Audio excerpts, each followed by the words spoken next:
Every morning, I arrive before the sun does. I mop the floors. I empty the trash. Nobody notices me. That's fine. But that Tuesday morning, the whole airport started breaking down. The announcer collapsed. 6 languages needed. No one available. Thousands of people completely lost. So I walked in and said, "I can do it." They laughed at me. A 74-year-old janitor offering to make professional broadcasts. What they didn't know was that I had been getting ready for this moment for 40 years. This is my story. People have asked me since that day whether I was nervous when I sat down at the microphone. I tell them the truth, my hands were trembling. Not from fear, exactly, more from the particular tension of being in a situation where what you do next genuinely matters. And you know it, and there is no rehearsal. But let me start at the beginning, because the beginning is important. My name is Dorothy Mae Sullivan. I am 74 years old. For the past 6 years, I have arrived at Denver International Airport every morning at 5 o'clock, collected my cart and my supplies, and spent the next 8 hours making sure the broadcast studio and the surrounding corridors are clean. I sweep. I mop. I polish the glass partitions until they disappear. I empty the waste baskets and wipe down the equipment surfaces without touching the equipment. And then I go home. Most of the people at the airport know me as Dorothy, or sometimes as the lady with the blue cart. That suits me fine. I have never needed a title to know who I am. I want to tell you about the Tuesday in August when everything changed. The morning everything went wrong. August at Denver International is not for the faint of heart. The summer travel season is always demanding, but that particular Tuesday was something else entirely. 3 major storm systems had moved through the Midwest overnight, and by the time I clocked in at 5 in the morning, the departure boards were already a patchwork of orange and red. Delayed. Canceled. The kind of morning that makes every airport employee take one long, slow breath before they walk through the doors. By 7 o'clock, the terminal was packed. Families with young children, business travelers in rumpled suits, elderly couples sitting on every available bench with their carry-on luggage gathered around them like small fortresses. The departure board kept refreshing, and with every refresh came a new wave of frustration rippling through the crowd. People were missing connections. People were going to be late for weddings, for funerals, for job interviews that could not be rescheduled. You could feel the tension building the way you feel a summer storm approaching, that heaviness in the air, that sense that something is about to give. I was working my way down the corridor outside the broadcast studio, pushing my cart the way I always do, methodically, without rushing, when I heard the commotion from inside. The broadcast studio at Denver International is the nerve center of the whole operation. From that room, a small team of announcers delivers flight information in multiple languages: English, Spanish, French, German, Japanese, Mandarin, and several others to every corner of the terminal. When that room is working, passengers know where to go. When it goes quiet, the entire airport begins to come apart. That morning, it went quiet. Emily, I heard the sounds before I understood what was happening. A chair scraping back hard, a sharp intake of breath, then voices, urgent and overlapping, from behind the studio's half-open door. I looked in. Emily Hartwell, the morning shift announcer, a young woman in her late 20s, with a warm, professional voice that I had admired from the hallway. Many mornings was doubled over in her chair, with both hands pressed to her stomach. Her face had gone the color of old paper. Sweat stood out on her forehead. "I'm so sorry," she was saying, her voice thin and strained. "The pain I can't do the broadcast." "I can't!" 3 staff members were around her immediately. One was already on the phone. Another was scrolling frantically through a computer screen I couldn't make out from the doorway. "Get her to medical," one of the supervisors said. "Right now. Get her out first." But the broadcast. I know. Just get her out. Emily was helped gently to her feet and guided toward the door, moving slowly with one arm around a colleague's shoulders. As she passed me in the corridor, she looked up. Our eyes met for just a moment. She looked frightened not for herself, I thought, but about what she was leaving behind. "I'm sorry," she said to no one in particular. "I'm so sorry." "You hush now," I told her. "You go get taken care of. That's all you need to worry about." She nodded once and then she was gone. I stood in the corridor with my mop and looked at the studio full of frantic people, and I thought, well, here we are. What I did. Inside the studio, the noise level rose quickly. "We need a replacement announcer. Someone call the main office." I already called. Everyone with the qualifications is either at the Phoenix conference or out of the country. The French broadcast was due at 7:45. We're already past that. And the Japanese announcement for Flight 2847. I know. I stood in that doorway for about 30 seconds listening. I am not a person who inserts herself into situations uninvited.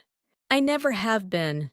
But I have also spent enough years in the field to know that there are moments when the right thing and the comfortable thing are not the same thing. And this was clearly one of those moments. I cleared my throat. Nobody heard me. The conversations kept going. I raised my voice just slightly. "Excuse me. I'd like to say something, if I may." The room went a little quieter. A few heads turned. "I know several of those languages," I said. "French, German, Japanese, Mandarin, Spanish. A few others. If it would help, I'm willing to try." The room went completely silent. Then a young man near the equipment panel laughed not cruelly, but the way people laugh when they hear something so unexpected, the laugh escapes before they can stop it.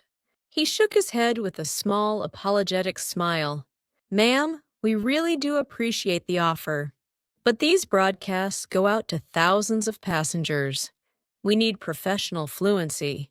It's not something—" "I understand," I said. "I just wanted to put it on the table." A woman about 40 spoke more gently. "Why don't you go ahead and finish up your section, and we'll get this sorted on our end." "Thank you for thinking of us." I nodded. I backed out of the doorway. I picked up my mop, and I waited. From the corridor outside the studio, I could hear everything. The phone calls that went nowhere. The back and forth between supervisors that circled the same problem without ever solving it. The repeated discovery that everyone with the right qualifications was genuinely unavailable. Out of the country, at a conference, on scheduled leave that couldn't be canceled. The slow, dawning realization in the tone of the voices, even when I couldn't make out every word, that no one was coming to fix this. Meanwhile, the terminal was getting louder by the minute. I could hear it from the corridor, the rising pitch of frustrated conversations at the gates, the occasional sharp voice of someone who had reached the end of their patience. A family near the main board was pointing and arguing with an airline employee. A group of international travelers near gate B22 were clustered around a younger man, trying to use his phone as a translator, the results coming back broken and incomplete. I kept my cart in the hallway. I polished the same panel of glass 3 times. I was not going anywhere. If you're finding the story compelling, please hit that subscribe button and give us a thumbs up. Your support helps us share more important stories like this one. Now, let's continue with what happened next. Mr. Webb. His name was Marcus Webb. I learned it formally that morning, though I had seen him in the corridors for 6 years. He was the studio's operations manager, mid-50s. with the bearing of a man who had been running things long enough to trust his own judgment without much second guessing. He came down the corridor about 20 minutes after Emily left for the medical center, moving fast, already talking on his phone. He stopped when he saw me still at my cart outside the studio door. "Was that you in there earlier?" he said, not unkindly, but with the clipped manner of someone who has very little time. "Offering to do the broadcasts?" "Yes, sir." He looked at me steadily. "Ma'am, I appreciate the willingness. Truly. But I want you to understand what we're dealing with. These announcements go to the entire terminal thousands of passengers. A mispronunciation, a wrong gate number, anything off, and it creates real confusion, real problems. I understand," I said. "So we can't take a risk like that. Not with this many people depending on accurate information." "Of course," I said. "I'll stay out of the way." He gave me a short nod and went back inside. I went back to polishing the glass. No one is coming. At 8:23, I remember the time, because I looked at my watch specifically. I heard Marcus's voice rise to a pitch I had not heard from him before. "What do you mean there's nobody? There is no one in the entire Denver metro area. Who can do a professional multilingual airport broadcast on 2 hours' notice?" Silence on his end while someone spoke on the other line. "French and German alone aren't enough. I've got Japanese-speaking passengers at B-22 who have been sitting there for 3 hours with no information in their language. I've got a Mandarin-speaking tour group at C-14 that has been directed to the wrong gate twice because nobody can communicate with them. The Spanish announcements have been dark for 40 minutes. More silence. Then no. "I understand. Thank you." He hung up. A moment later, a staff member named Janet, who had always been warm to me during my morning rounds, the kind of person who says good morning and means it, appeared in the studio doorway. She looked at me with an expression I recognized from a long time ago, the expression of someone who has exhausted every other option. "Dorothy," she said quietly, would you still be willing to try?" "I know, Mr. Webb said. "Yes," I said. I had already set down my mop. "I've been ready." She let out a breath that sounded like it had been held for a long time. "Okay, come in." I moved my cart to the side of the corridor, smoothed the front of my uniform, and walked through the studio door. Marcus was standing by the main console with his arms crossed. The other staff members watched me the way you watch a tightrope walker, uncertain, suspended, not quite believing what they are about to see. "I want to be up front with you," Marcus said. "I have serious reservations about this." "That's fair," I said. "So do I. But Gate B-22 has been waiting 40 minutes, and I know Japanese. So let's start there and see how it goes." He looked at me for a long moment. Then he uncrossed his arms and stepped back from the microphone. Janet put the script for the B-22 announcement in my hand. I read it over Flight 2847 to San Francisco, delayed until 11:15 due to weather. Passengers advised to remain in the seating area. I sat down. I adjusted the microphone to my height. I took one slow, steady breath, and I began. The Japanese came back the way old things do, not all at once, but in layers. The first syllable of the first word arrived, and then the next syllable was already there, waiting, and the one after that. And by the time I reached the end of the first sentence, I was moving through the language the way you move through something your body remembers, even when your mind hasn't visited it in a while. I set down the script. I looked up. The studio was completely silent. Janet spoke first. "That was—" She stopped, as if the word she reached for wasn't quite big enough. "That was perfect. Can you do French?" another staff member asked. He already had a script in his hand. Give it to me. I did the French announcement, then the German, then Mandarin, which took me a few extra beats to settle into Mandarin, always required more of me, more precision in the tones, but I got there. By the time I finished the Mandarin broadcast, Marcus Webb had uncrossed his arms. He did not apologize. I had known from 6 years of watching him in the corridors that Marcus Webb was not built for quick apologies. But he sat down in the chair beside the console, and he said quietly, "All right, what else do we need?" Coming from Marcus, that was as good as a standing ovation. What was happening outside? Out in the terminal, I only learned this later, from Janet and from the notes the staff left me. The effect was almost immediate. Passengers who had been standing in confused clusters at the gates began moving. With direction, with purpose. The tour group at C-14 heard the Mandarin announcement, redirect them to the correct gate, and responded with what witnesses described as visible, physical relief. Several of them bowed slightly, the small formal bow that means genuine gratitude. At Gate B-22, a Japanese family with 3 young children who had been sitting in tense silence for over an hour finally heard their flight information stated clearly in their own language.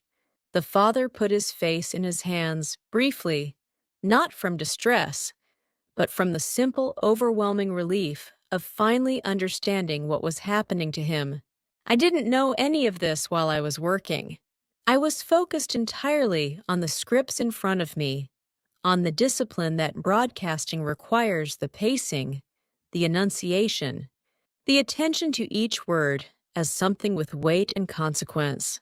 I had never sat at a professional broadcast microphone before, but I had done something very like it, many times, in places that made a Denver studio feel remarkably comfortable. Between announcements, while Janet was preparing the next script, Marcus looked at me. "Where did you learn all of this?" he said.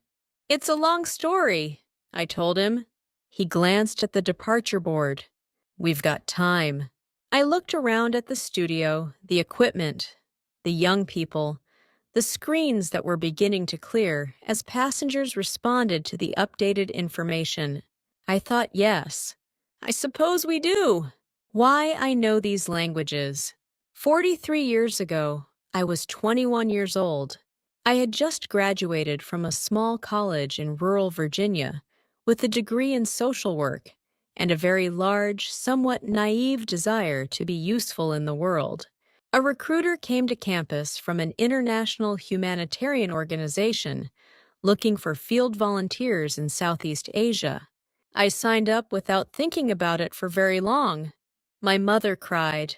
My father said he was proud of me, and then also cried. 3 months later, I was on a plane to Cambodia. The work was harder than I had fully anticipated. The organization was running food and water distribution in villages that had been devastated by years of conflict. The need was overwhelming, and the resources were never sufficient. And some days you went to sleep, feeling like you had moved a thimble of water out of an ocean of suffering. But you got up the next morning anyway. You went back. The language was what changed me. In my first week in the field, I was trying to direct people to a water distribution point, and I could not make myself understood. I had a phrase sheet. I had a translator who was always 15 feet away helping someone else. I had good intentions and absolutely no Khmer. A boy of about 12, one of the local kids who hung around the distribution site, watched me struggle for a while. Then he came and stood beside me and began saying the phrases slowly, one at a time, waiting for me to repeat them, correcting my pronunciation with a patient seriousness that was remarkable in someone his age. I wrote everything down in a small notebook I kept in my shirt pocket. By the end of my second week, I didn't need the translator for basic exchanges. By the end of my first month, I could hold a real conversation. By the time I left that posting 6 months later, I was dreaming in partial Khmer. I discovered something fundamental about myself in that process. Languages come to me. Not without effort. Nothing worth having comes without effort, but they come. The patterns make sense to me in a way that other things don't always. The grammar, the rhythm, the way a language lives in the mouth. I can hear a new language and find my way into it the way some people can hear a melody and immediately know the next note. Over the next 15 years, I worked in refugee camps in Eastern Europe, in medical support operations across sub-Saharan Africa, in disaster relief in Central America, after an earthquake left hundreds of thousands of people without shelter. Each place I learned. Each place, I added more pages to my notebook. French in a refugee camp in Macedonia, taught to me by a Congolese woman who had been a school teacher before she was forced to flee her country.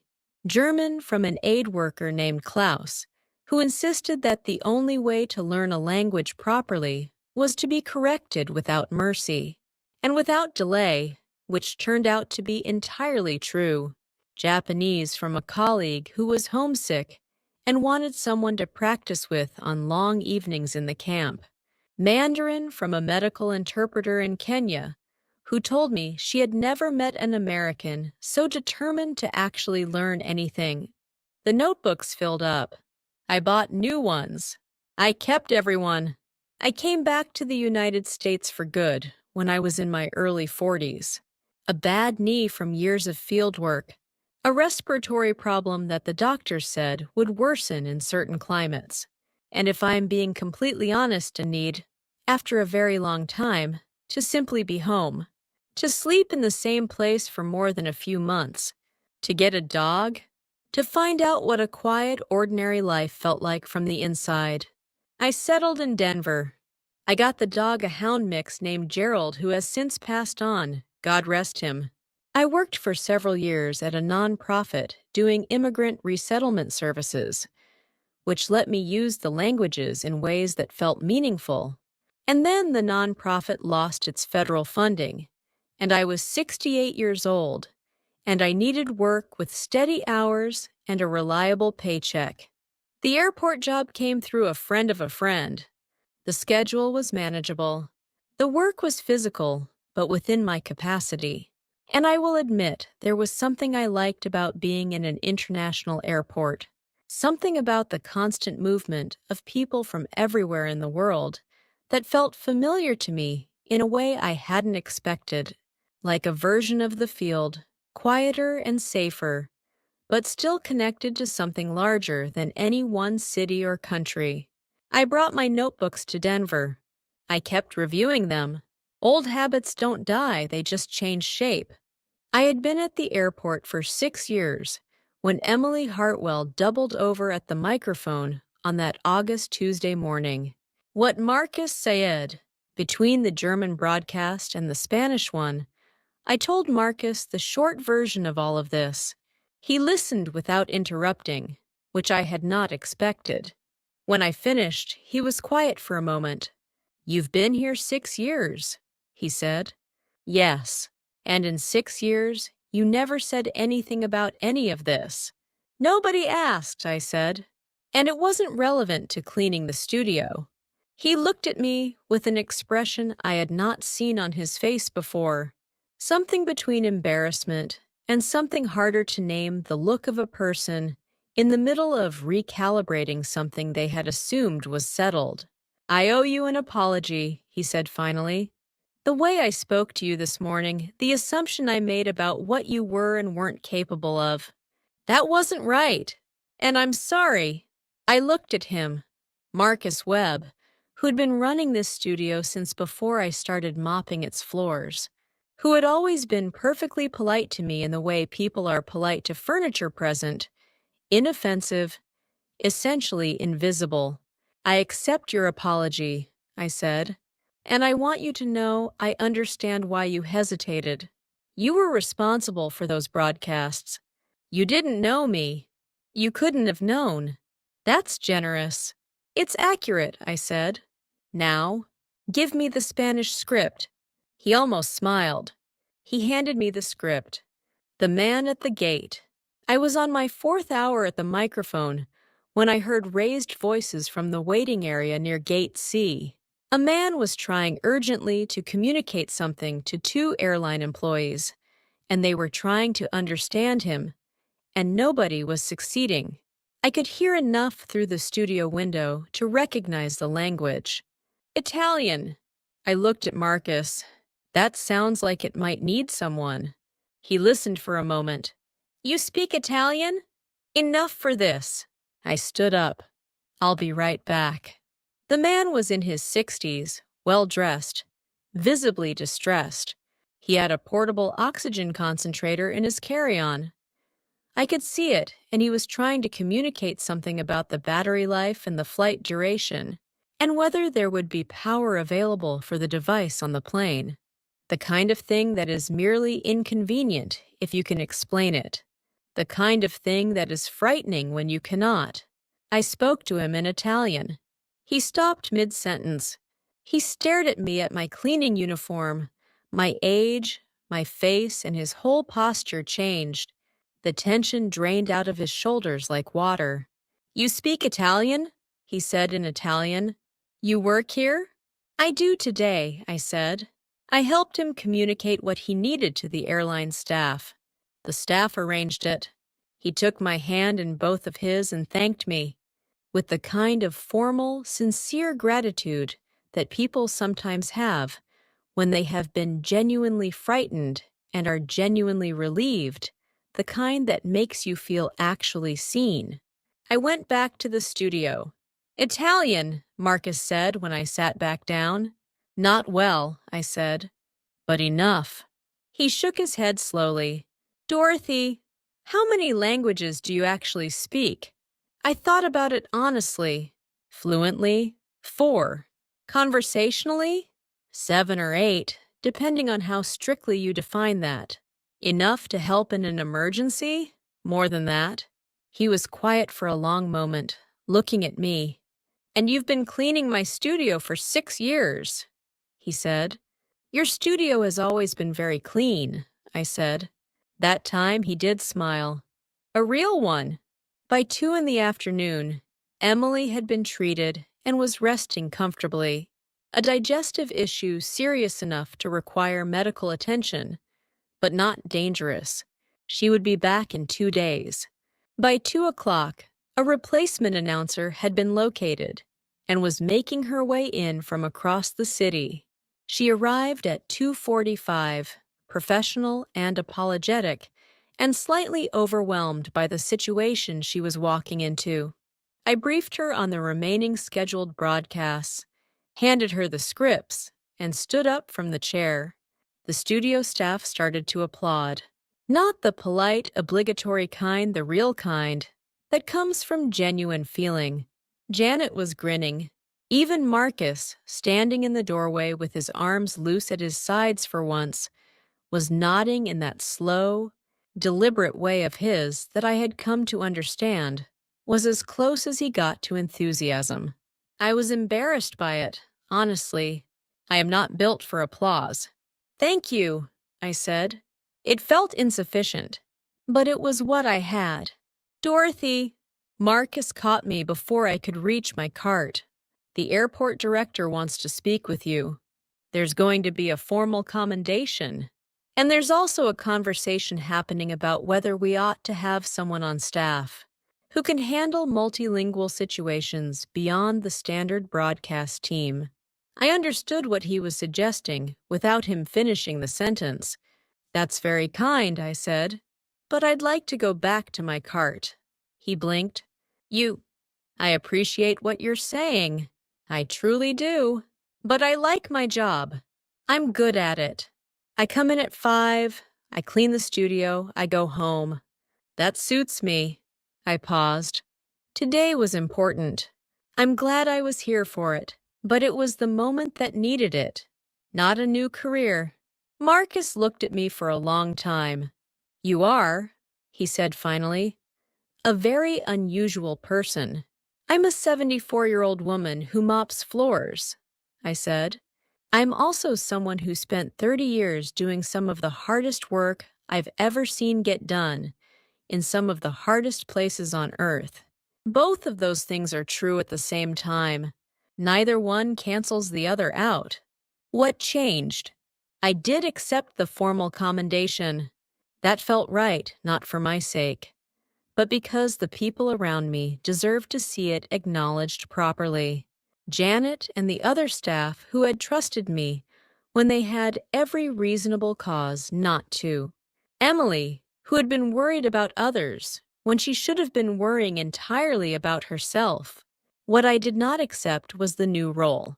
The airport director was persuasive and genuinely kind about it, and I considered it more seriously than I let on. But in the end, I came back to the same answer: my job is my job. I know who I am when I am doing it. At 74, that kind of clarity is not something I am inclined to trade away lightly. What did change was subtler. The way people looked at me in the corridors was different after that Tuesday. Not dramatically, I am still Dorothy with the blue cart, and that is still essentially how the airport knows me. But there was something new in the looks, a recognition, not of my languages or my history specifically, but of something harder to name: the simple acknowledgement that a person might contain more than is visible on the surface, that the woman pushing the mop might have depths worth being curious about. Several of the younger staff members began stopping to talk to me during my rounds. Real conversations, not just pleasantries.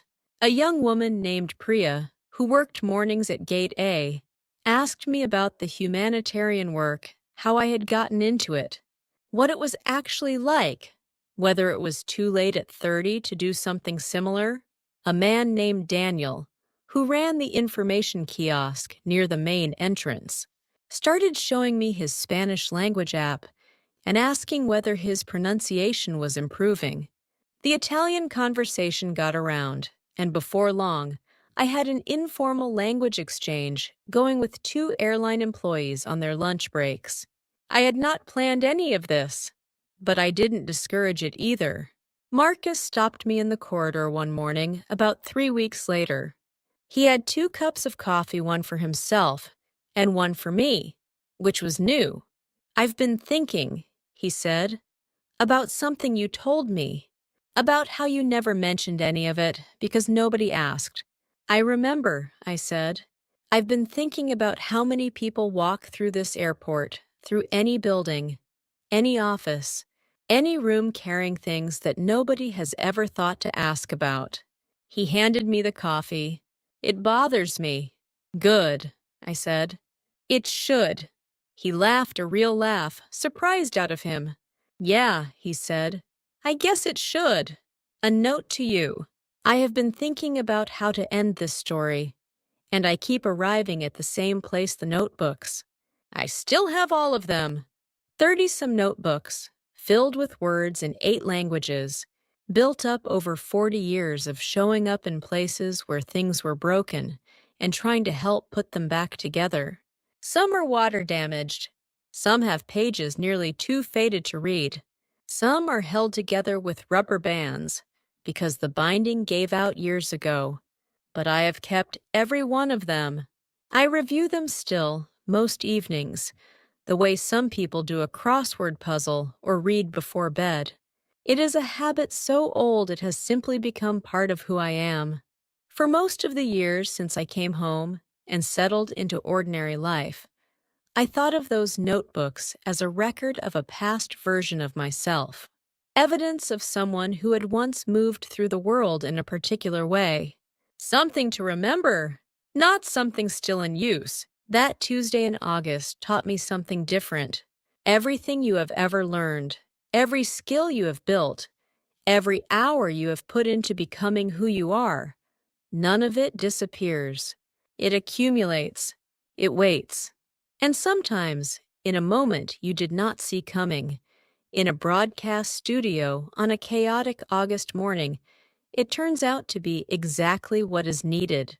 I am 74 years old. I clean a studio for a living. I have notebooks full of words in 8 languages and memories of places most people will never see. I show up at 5 in the morning and I go home when my shift ends. I am exactly who I am. And I have decided, finally and without apology, that is enough.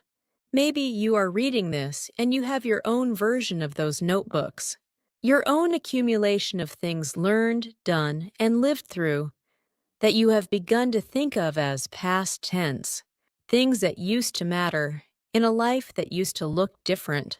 I want to tell you something. Clearly keep those notebooks. Keep reviewing them. Don't let what you have built sit gathering dust just because no one has thought to ask about it lately. Your moment may be closer than you think, and when it arrives, you will want to be ready.